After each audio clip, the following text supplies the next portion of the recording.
All right, welcome everyone. My name is Christian. I work for Typefox. We build tools, and well, Mita is among them, I would say. And so Mita is a new programming language for the embedded IoT that we developed together with Bosch. Simon, who's sitting here, is part of the team, and Itemis.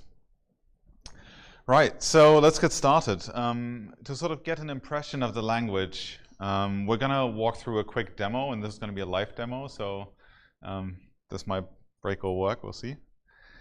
So for the demo, what we're trying to build is, we want to build a simple IoT device that if we drop it, we detect that shock using the accelerometer and then send out something over Bluetooth, right? So it's a very simple device that we want to build. And to build that, we're going to use this bit of hardware, which is the Bosch cross-domain development kit, which amongst many other things has Bluetooth, a battery, and an accelerometer so that we could build this. So what we see here is a commercial workbench offering that includes Mita, and that we're going to use for that demo. So Mita is an event-based language, right? And amongst other things, we have a whole lot of events that are available on the system. We are going to use time. Time is just an event too. So every 100 milliseconds, we, for example, want to check if the accelerometer exceeds a certain threshold. And so notice how here I have direct access to all the values and sensor values that I have available on the system. Right? So the accelerometer, for example. Arbitrary threshold here. So if that happens, then I want to send out a message using Bluetooth. So I got to set up the Bluetooth that's on that on the device. Give that a name, smartphone, for example. And here again, I have all the different system resources that are available to me on the system that I'm working for. So I create myself something like a channel to the outside world. We call those signals. I call that shock detected. This is a name that I give it. And in BLE, there is this thing called characteristics. Think of it as attributes. It's an ID, like that. And now I can write to this. Right. This very simple example here is already enough to implement the program that I described. Don't worry if you catch all the details. We'll go through them in a moment. And to see what this would look like if we flash this actually on the device. So here, this will start blinking in a moment exactly. So now it's flashing the program onto the device. And then in a moment on the Bluetooth scanner app, we're going to see the device pop up. A long moment, that. Yeah. Okay, this is not good. Let's try that again. Video didn't play. There we are, flashing, blinking.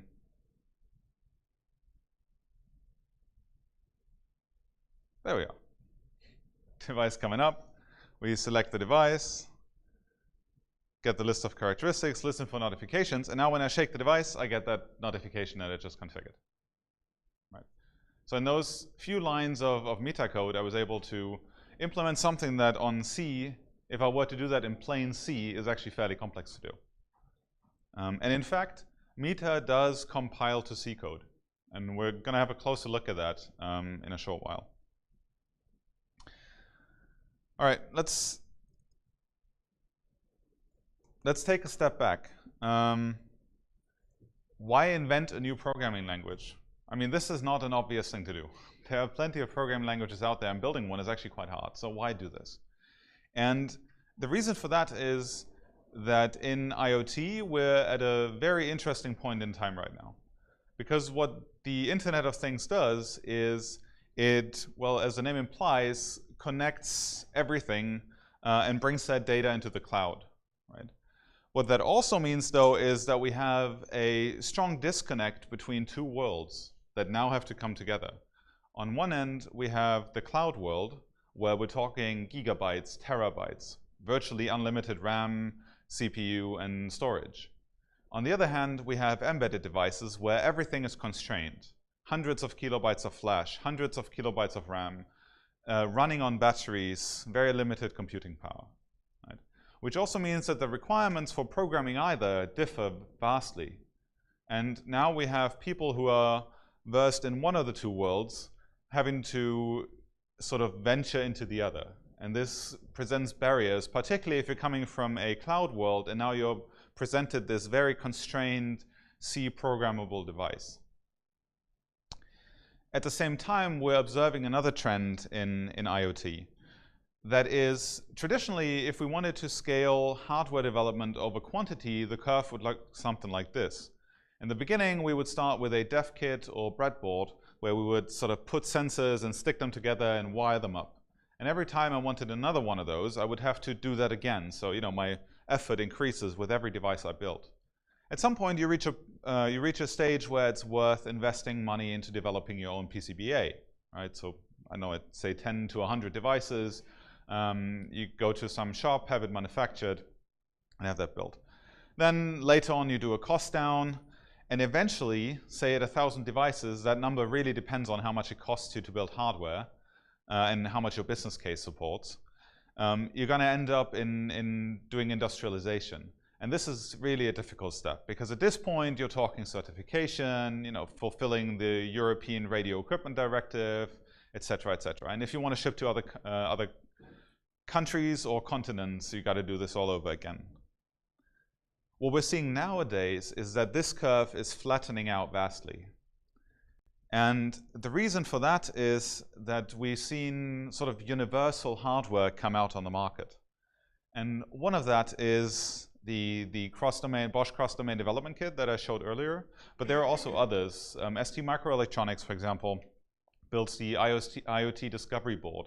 And the reason they are universal, what helps them flatten out that curve is, for one, that they come fully certified, or at the very least with certified components that you can reuse, and that they come with a lot of those components.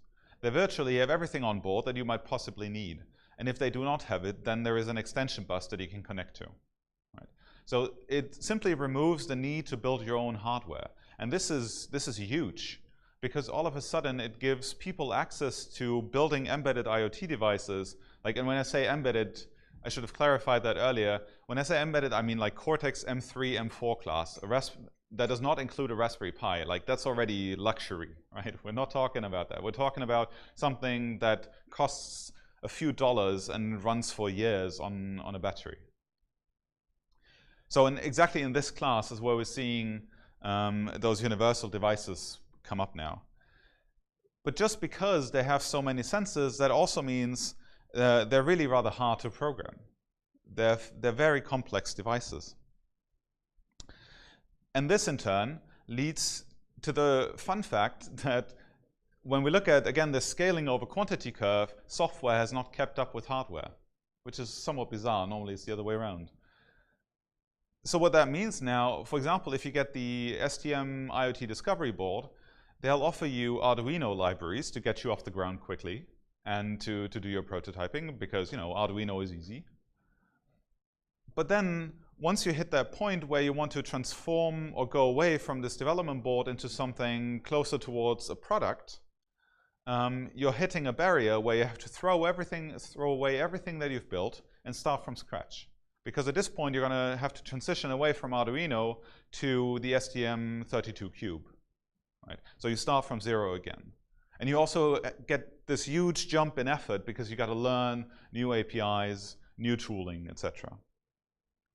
The moment you hit something like testing and certification, this happens again, because at this point, while you might know some of the libraries, you will not have looked in depth enough, most likely, to get those tasks done. So again, you have that bump in effort.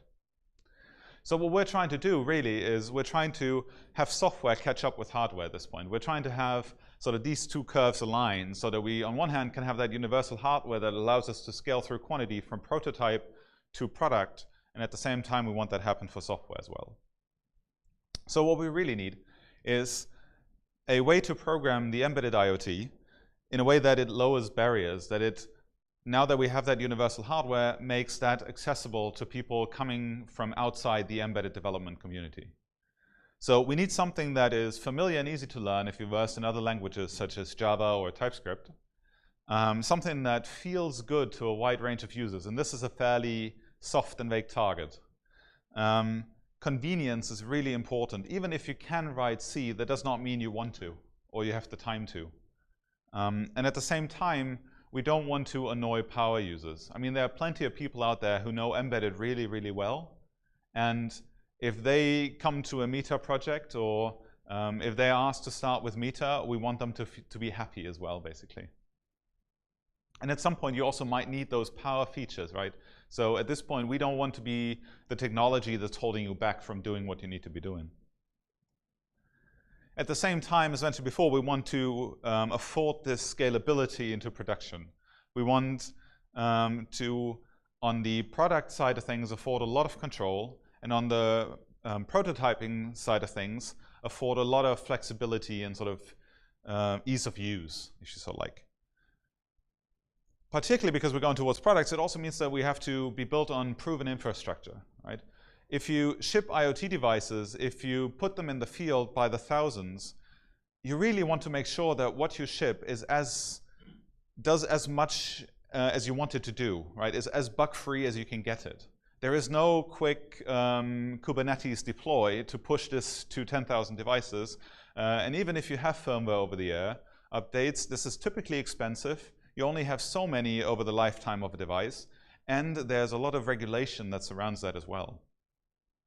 So we want to sort of enable this path so that whatever we invent can be used with what's already out there. And lastly, I already mentioned sort of the level of hardware that we're targeting. We're really targeting very low power hardware. That means we have a few, possibly 100 kilobytes of RAM, maybe even less than that. Which also means that stuff like garbage collection, for example, is typically not in the cards, right? Either computational, like CPU time-wise, but also memory-wise. Now, what about existing languages? Does anything existing fit that bill? And there are various contenders. The obvious being something like Lua, which was designed to be embeddable. There's also various JavaScript implementations for embedded, most notably duct tape, which fits in about 300K of Flash.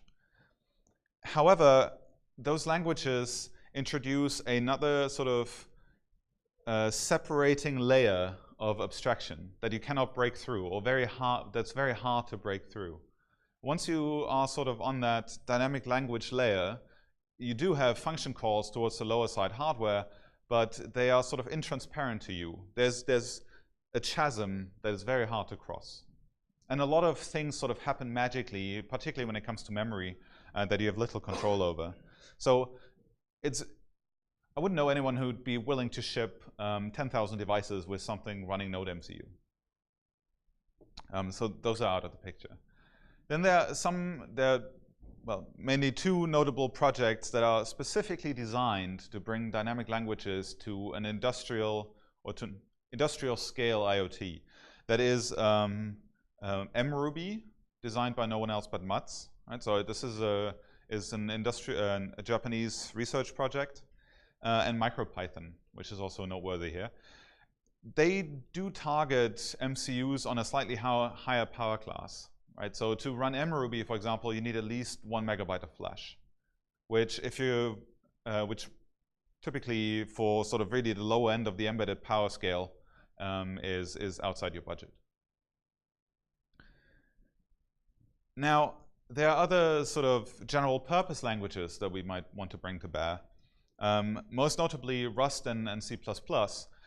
Rust is just starting in the embedded space. There's an embedded working group that is working on that.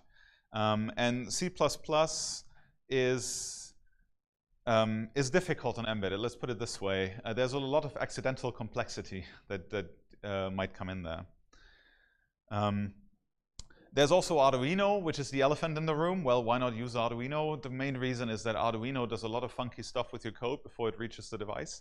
It's also C++, and it, again, removes you completely from sort of industrial scale libraries that are offered by hard and software vendors, right? So if you go to, say, Scilabs and you buy one of their MCUs, you get a library from them that they give you support for as well. And if you were to use Arduino, you'd be removed from that. So what about Mita? Typically, we would write C code, compile that, and flash that to the device. What Mita does is we write Mita code that transpiles to C, and we flash that on the device. And this transpiling to C is really key here, because what that does is, for one, it enables us to inspect the C code that comes out of it, and we can learn from it and possibly check if we think it's going to do what we want it to do. But it also means that at the point when we reach that glass ceiling where there's something that we cannot express in Mita, we can jump back into the C code and go from there. For all of this to be possible, we need the C code to be rather good. I mean, not what you would think of when you hear auto-generated, right? So we want this to be as close to as we can get it as a C programmer would write it. This is sort of the goal. Now let's look at Mita a bit more in detail. We've already seen that it's an event-driven language, which maps really, really well to the IoT use case, because typically your device is going to spend a lot of time sleeping. It's going to wake up every now and then based on some event, time or some sensor stimulus, going to do some computation, maybe talk to the rest of the world, and then go back to sleep. Right? And so an event-driven programming model works really well for this. It also has a form of automatic memory management, and we're going to see an example of how this works in detail. The key point here is that all the memory management is static. So at compile time, we know how much memory we're going to need, which also, it has a great benefit that we know that our program execution is going to fit in the RAM that we have available, but it also means that we have some limits as to what we can express in the language. So for example, you cannot build a linked list. I mean, you can build one, but you need to know how many elements you're going to have in that list, which kind of defeats the purpose. It is also statically typed. It is completely statically typed, like there's no void pointer, and then trust me, I know what type this is. We also have type inference, so you don't have to write the type everywhere. And you have direct access to system resources. And this is really crucial, particularly for people starting out in this space. When you open Mita and start working in this, you don't have to spend half a day reading API descriptions before you can get going, but you hit Control Space, and we're going to give you a list of what's available to you on the system. And you can access those directly without having to configure them necessarily. So that also means that the platforms that do support Mita come with good defaults. Right? They will not cover every use case, obviously, and in the moment that they don't, then there is a declarative setup that you can have to configure your device. So for example, in this device, there's a light sensor. And this light sensor typically takes 800 milliseconds for a single measurement, because it has to sort of collect light over time. It has to integrate the light. Now, if you don't care so much about noise in your measurement, and you want it to be really, really quick, then you can lower that integration time. So by default, it's set to 800 milliseconds. You can lower that through declarative setup.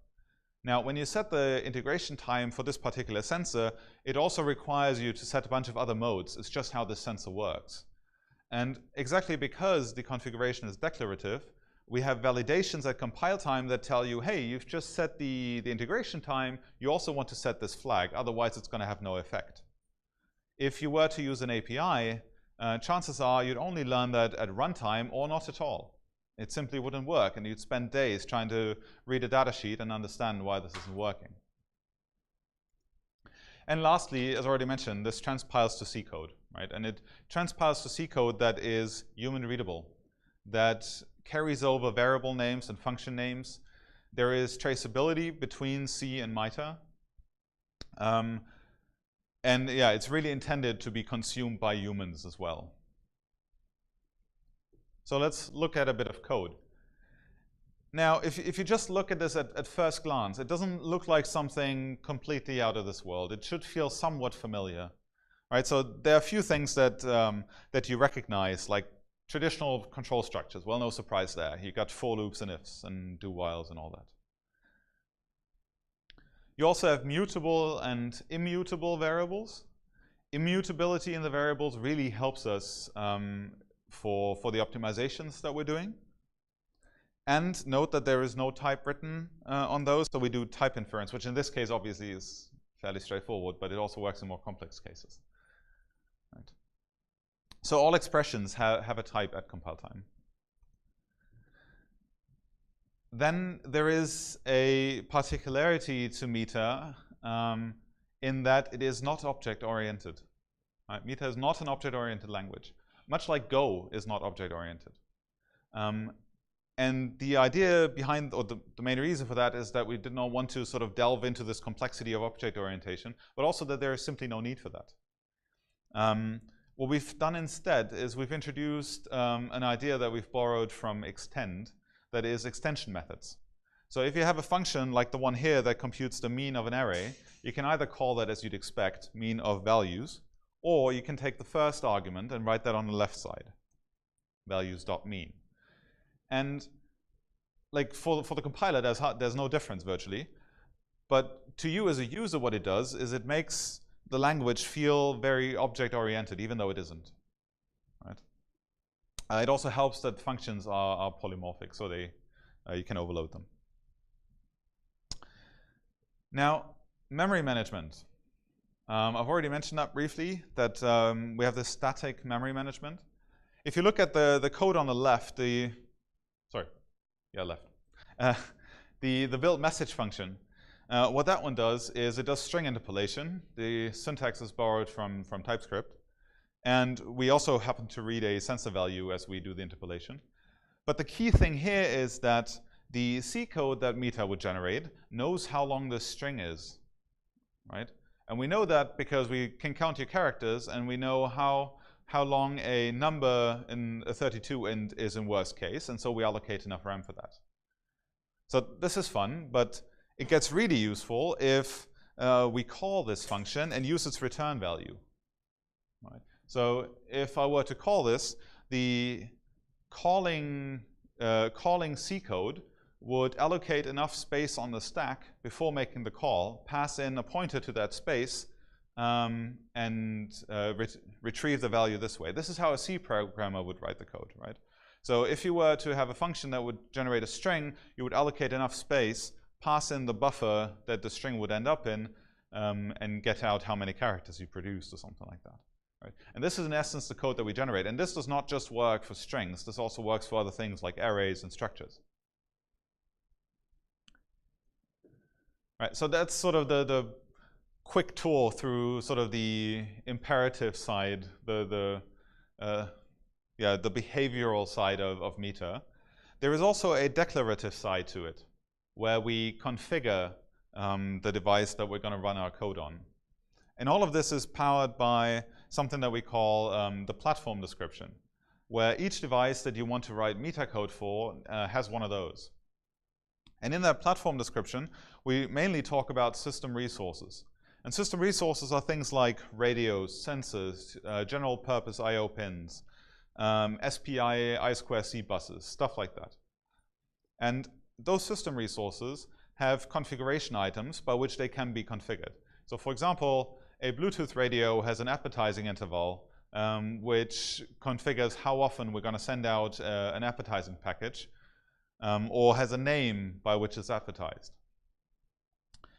All those resources can also offer events. For example, a Wi-Fi radio can get connected or disconnected, right? And this is something that we might want to react to. Or most modern acceleration sensors, for example, can give you an event when they detect freefall.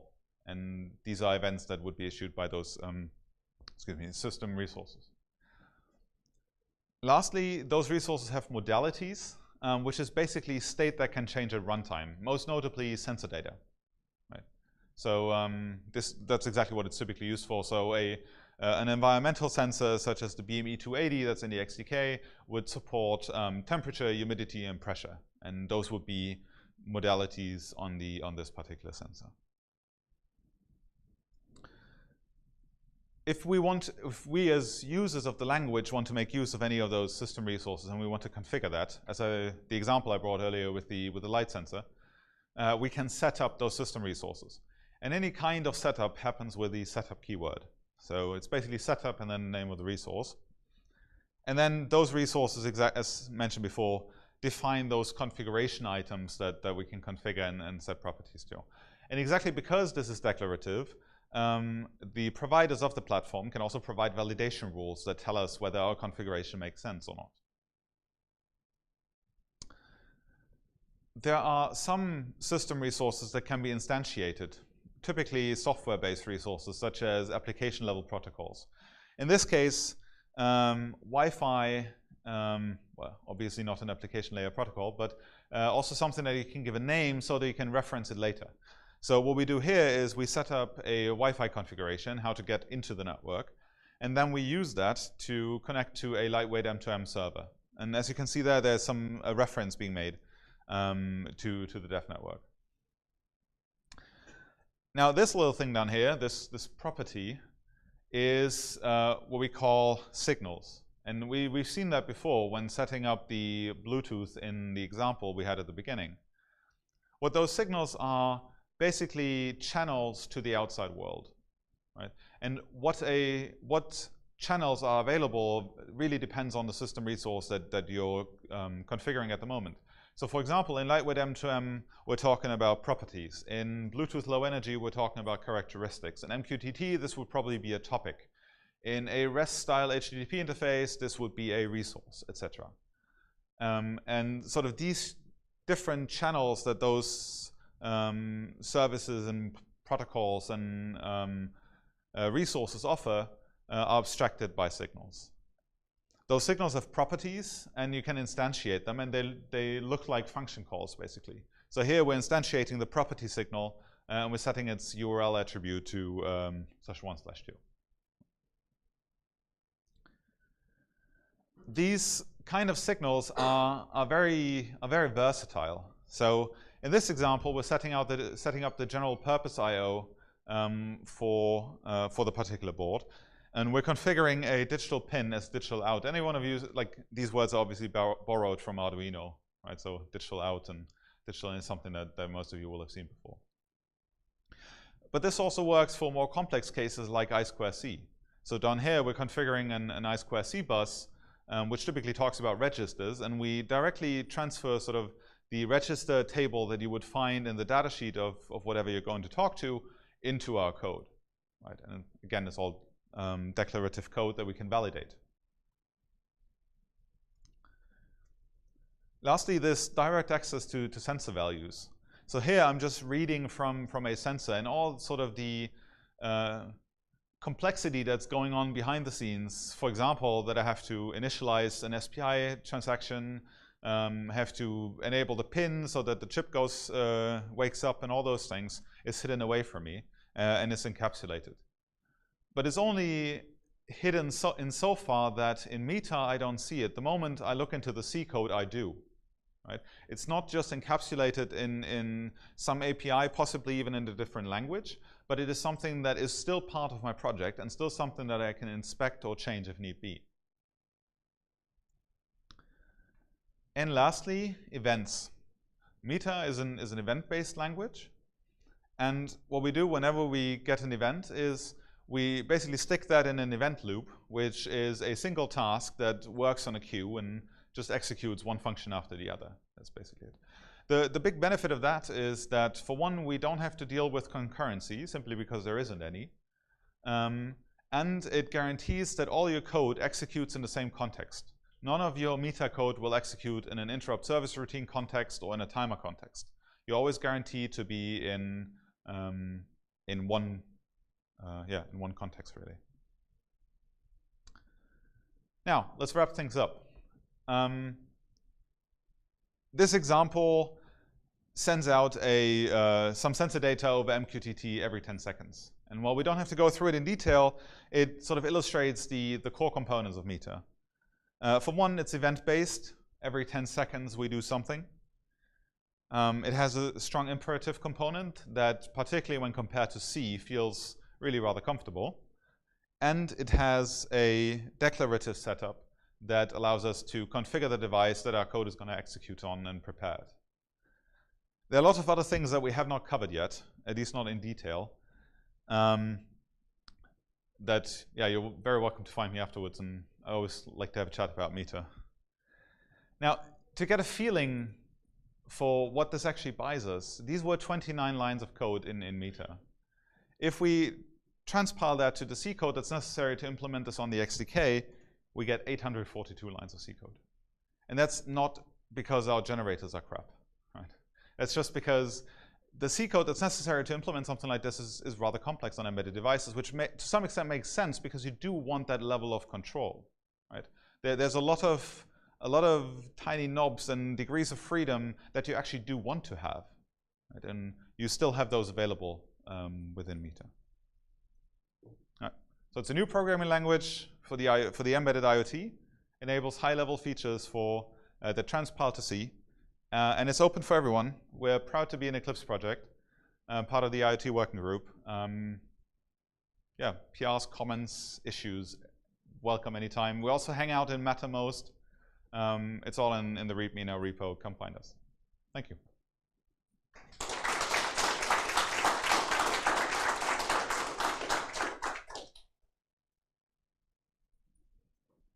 Are there any questions?